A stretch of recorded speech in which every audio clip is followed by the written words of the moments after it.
27 जनवरी को यूसीसी सरकार ने लागू कर दिया था। यूसीसी के लागू होते ही मैरिज रजिस्ट्रेशन और लिव इन रिलेशनशिप के रजिस्ट्रेशन को लेकर लोग आवेदन कर रहे हैं। नगर निगम के मुख्य चिकित्सा स्वास्थ्य अधिकारी डॉक्टर अविनाश खन्ना ने एचएनएन संवाददाता बातचीत में बताया है कि यूसीसी लागू होने के बाद से उनके पास अब तक 1651 आवेदन प्राप्त हुए हैं। 1460 को पूरी जांच के बाद अब स्वीकृत कर दिया गया है, जबकि 85 आवेदनों को निरस्त किया गया है। वहीं लिव इन रिलेशनशिप को लेकर 11 आवेदन अब तक प्राप्त हुए थे, अब जिनमें से 6 को जांच के बाद स्वीकृत कर दिया गया है।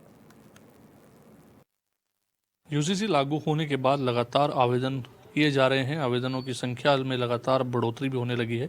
हालांकि इसको लेकर के नगर निगम की ओर से अवेयरनेस भी कार्यक्रम किए जा रहे हैं। बातचीत करने के लिए हमारे साथ डॉक्टर अविनाश खन्ना जी, उनसे बातचीत करते हैं। अविनाश जी, बहुत बहुत स्वागत है आपका। नमस्कार। जिस तरह से देखा जाए कि यूसीसी लागू हुआ है, उसके बाद से लगातार जो है आवेदकों की संख्या बढ़ रही है। किस तरह के आवेदन आ रहे हैं और लिविंग रिलेशनशिप को लेकर भी किस तरह के आवेदन आए हैं अब तक? देखिए, लगभग अभी तक जब से ये हमारा एक्ट लागू हुआ है उत्तराखंड के अंदर, तब से लेकर अभी तक जो है 11 जो एप्लीकेशंस हैं वो लिव इन से रिलेटेड आई हैं और लगभग 1640 एप्लीकेशंस जो है वो कल की तारीख तक हमारे पास उपलब्ध थी रजिस्ट्रेशन ऑफ मैरिजेस एक्ट के हिसाब से।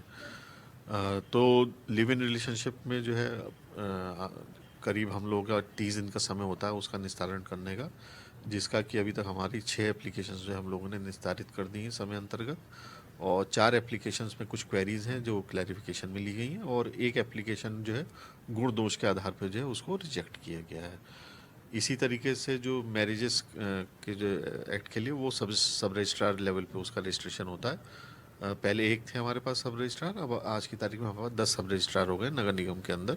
हर एक सब रजिस्ट्रार पे 10 वोट की जो है वो दी गई है पॉपुलेशन को, जो एप्लीकेशंस आएंगी उनके रजिस्ट्रेशन के लिए। और उसमें जो है अभी तक 1640 में से अभी तक हमारे जो है लगभग 1685 एप्लीकेशंस जो हैं हम लोगों ने अभी तक जो है अप्रूव करी हैं with in the time frame of 1 और 2 और 3 डेज, चूँकि लेकिन हमारे पास उसके लिए 15 दिन का समय हो रहता है। साथ ही साथ जो हमारे कुछ क्लैरिफिकेशन के अंतर्गत हैं 60 एप्लीकेशंस के आसपास, जैसे ही क्लैरिफिकेशन हमारे पास आ जाते हैं तो उनको भी जो है उनका निस्तारण गुण दोष के आधार पे कर देंगे।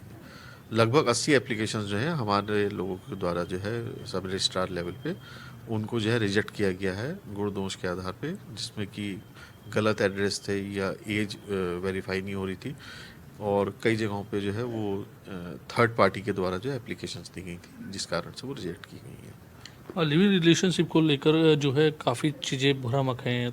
तमाम चीज़ों को देखा जाए तो हालांकि लोग तो तरह तरह की बातें निकाल कर ले रहे हैं, लेकिन इसमें जिस तरह से जो रजिस्ट्रेशन का फॉर्म है वो किस तरह का है और उनमें किस तरह के आवेदन करने होते हैं वो बता दीजिए। देखिए, रजिस्ट्रेशन बहुत ही सिंपल प्रोसेस है, किसी किसी को थोड़ा सा एक्सटेंसिव लग सकता है, लेकिन चूंकि जानकारियाँ बहुत ही इसके अंदर सीरियस जो है उसमें डाउन टू अर्थ जाके जो है जानकारियाँ मांगी जाती हैं, जैसे कि नाम हो गया, पता हो गया, आप अगर उत्तराखंड से बाहर के रह रहे हैं, आके यहाँ रह रहे हैं और फिर लिव इन रिलेशनशिप में है तो उसमें जो है रेंट जो आपका है कहाँ पर है, उसमें मकान मालिक का भी जो है उसमें जो है उसकी नॉलेज में है कि नहीं है, तो वो सब चीज़ें जो है इसके अंदर जानकारी बहुत डीप डिटेल्स में मांगी जाती हैं। और साथ ही साथ उसमें एज का भी इशू आता है कि यदि आप 21 साल से कम होते हैं तो उसमें जो है एक जो उसका जो इंटीमेशन है वो पेरेंट्स पे भी पोर्टल के माध्यम से जाता है।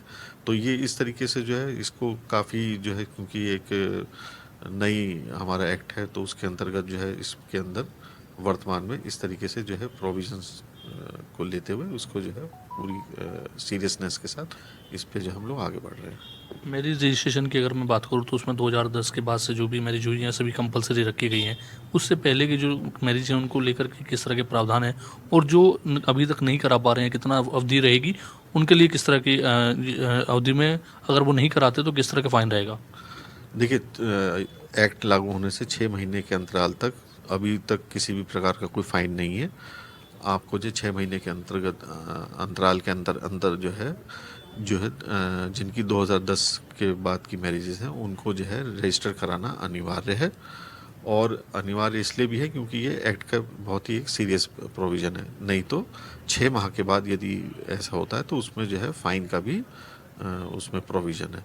2010 से पहले अगर किसी की मैरिज है तो वो भी अपना आराम से जो है 2010 के अंतर्गत से पहले वाली जितने भी मैरिज हैं वो अगर कराना चाहें रजिस्टर तो उनके लिए मनाही नहीं है, वे भी जो है वेलकम है कि आप अप्लाई कर सकते हैं। इसके लिए क्या नगर निगम की ओर से कोई अवेयरनेस कार्यक्रम भी किया जा रहा है जिससे ताकि जो लोग अभी तक नहीं करा पाए हैं वो लोग कराएं, उसके लिए कोई अवेयरनेस कार्यक्रम आपकी ओर से? देखिए अभी तक हमारा नया बोर्ड का गठन हुआ है। सभी सम्मानित पार्षदगणों के लिए जो है आईसी मटेरियल जो है तैयार कर लिया गया है वार्ड वाइज, और बहुत ही जल्द जो है उनको जो है वो अवेयरनेस के लिए वो डिस्ट्रीब्यूट किया जाएगा। इसी के साथ साथ हमारे जो सूचना विभाग से भी और शहरी विकास विभाग से भी ऐसा ज्ञात हुआ है कि वहाँ से भी हमारे को आईसी मटेरियल सप्लाई किया जाने वाला, और बहुत ही जल्द हम लोग जो हमारे वाहन चलते हैं डोर टू डोर के, उसके माध्यम से भी जो हम लोग आईसी जो है हमारी जो है प्रचार प्रसार किया जाएगा। चलिए धन्यवाद। तो ये थे हमारे साथ डॉक्टर अविनाश खन्ना जिन्होंने साफ तौर पर बताया कि जो अवेयरनेस कार्यक्रम है उनको भी चलाया जाएगा, साथ ही साथ जो यूसीसी के अंदर प्रावधान है उनको लेकर के जो इनके पास आवेदन आ रहे हैं उनकी जांच की जा रही है। आवेदन की जांच करने के बाद मंजूरी भी दी जा रही है और अगर सही एड्रेस या कोई जानकारी सही नहीं है तो उसके बाद उनको रिजेक्ट भी किया जा रहा है। कैमरा पर्सन हरीश भट्ट के साथ मैं योगेश आर्य, HNI 24/7 देहरादून।